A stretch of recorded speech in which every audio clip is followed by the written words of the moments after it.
Ting ilaw natin. Yan.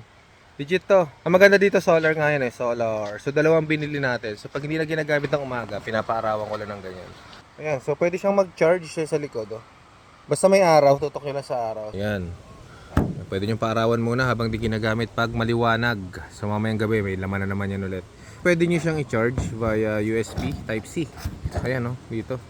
Sealed yan para di pasukin. So pwedeng Type-C and then this one, the USB port, pwede ka mag-charge through this ilaw.